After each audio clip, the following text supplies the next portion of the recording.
ప్రస్తుతం వానాకాలం సీజన్లో రైతులు పంటలు వేసుకోవడానికి సిద్ధపడుతూ ఉన్నారు. ఈ నేపథ్యంలో మరి విత్తనాలకు సంబంధించిన దాంట్లో పెద్ద ఎత్తున మరి అధికారులు నకిలీ విత్తనాలు అమ్మకుండా జాగ్రత్తగా మరి రైతులకు మంచి విత్తనాలు అందించే విధంగా వ్యవసాయ అధికారులు చర్యలు తీసుకోవాలని ఈ సందర్భంగా తెలియజేస్తా ఉన్నాం. మరి ఫర్టిలైజర్ షాప్కు సంబంధించి జిల్లాలో ఉన్న అన్ని షాపులలో తనిఖీలు నిర్వహించాలి. మరి గతంలో కూడా అనేక సందర్భాలు నకిలీ విత్తనాలతోటి మరి రైతులు పెద్ద ఎత్తున మోసపోవడం జరిగింది. మరి తీరా నకిలీ విత్తనాలు వాళ్ళు తీసుకొని పంట వేస్తే వాళ్ళు 4-5 నెలలు శ్రమపడి పండించిన పంట వాళ్ళకి సరైన దిగుబడి రాక నష్టపోయే పరిస్థితులు ఉంటాయి. కాబట్టి అలా జరగకుండా చూడాలని మరి ఈ సందర్భంగా సిపిఎం పార్టీ డిమాండ్ చేస్తున్నాం. ఇప్పటికే ప్రభుత్వం కూడా అనేక సందర్భంలో నకిలీ విత్తనాలు ఎవరైతే అమ్ముతారో వాళ్ళపై పీడీ యాక్ట్ కూడా పెట్టాలని ఆదేశాలు జారీ చేసింది. కాబట్టి ఆ విధంగా ఇక రాజన్న సిరిసిల్ల జిల్లాకు సంబంధించిన వ్యవసాయ శాఖ అధికారులు కూడా మొత్తం రాజన్న సిరిసిల్లలో ఉన్న అన్ని షాపులను తనిఖీలు నిర్వహించి నాణ్యమైన విత్తనాలు అందించే విధంగా రైతులకు చర్యలు తీసుకోవాలని సందర్భంగా తెలియజేస్తున్నాం. అదేవిధంగా పత్తి విత్తనాలకు సంబంధించి BT 3 నంబర్కు సంబంధించిన విత్తనాలతోటి అధిక లాభాలు వస్తాయని కూడా కార్పొరేట్ సంస్థలకు సంబంధించిన వాళ్ళు పెద్ద ఎత్తున ప్రచారం చేసుకుంటూ అధిక ధరలకు అమ్మే విధంగా ప్రయత్నాలు చేస్తూ ఉన్నారు. దాన్ని కూడా ఆ రకంగా ఏదైతే అధిక ధరలకు విత్తనాలు అమ్ముతారో దాన్ని కూడా అరికట్టాలి. అదేవిధంగా వాళ్ళపై చర్యలు తీసుకోవాలని ఈ సందర్భంగా తెలియజేస్తా ఉన్నాం.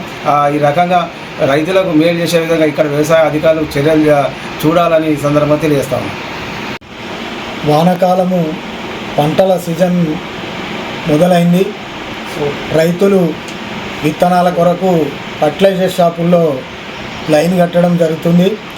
వ్యవసాయ అధికారులు ఆ విత్తనాలను ఫర్టిలైజర్ షాపులలో ప్రైవేటు కంపెనీలు నకిలీ విత్తనాలు తయారు చేసి ఫర్టిలైజర్ షాపులకు పంపడం అనేది జరుగుతుంది.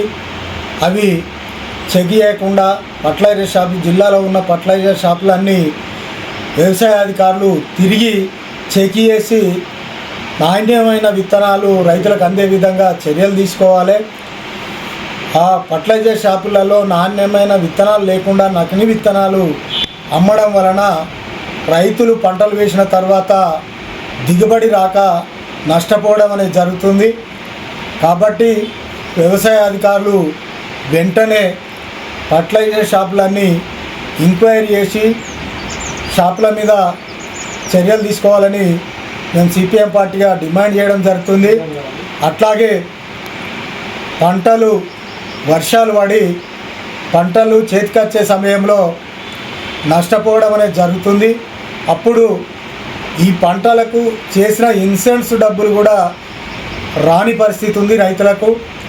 దాని మీద కూడా అధికారులు ఎప్పుడైనా నష్టపోయినప్పుడు డబ్బులు ఇస్తా అని చెప్పుడే తప్ప అడిపోయి పోతులకు పోటువలు దిగి అచ్చుడే తప్ప వారికి ఏ పంట నష్టపోయినా నష్టపరిహారం ఇవ్వని పరిస్థితులు ఉంది. కాబట్టి వెంటనే ఇక ముందన్న పంట నష్టపోయిన రైతులకు పంట నష్టపరిహారం ఇవ్వాలి. విత్తనాలు ఇంతకుముందు సబ్సిడీ విత్తనాలు ఉండే ఆ సబ్సిడీ ఎత్తేసి మొత్తం రైతుల మీద భారం మోపే విధంగా ఈ ప్రభుత్వాలు ఆలోచిస్తున్నాయి. కాబట్టి నాణ్యమైన విత్తనాలు ఇచ్చి సబ్సిడీ మీద ఇవ్వాలని కూడా మేము సిపిఎం పార్టీగా డిమాండ్ చేస్తున్నాము.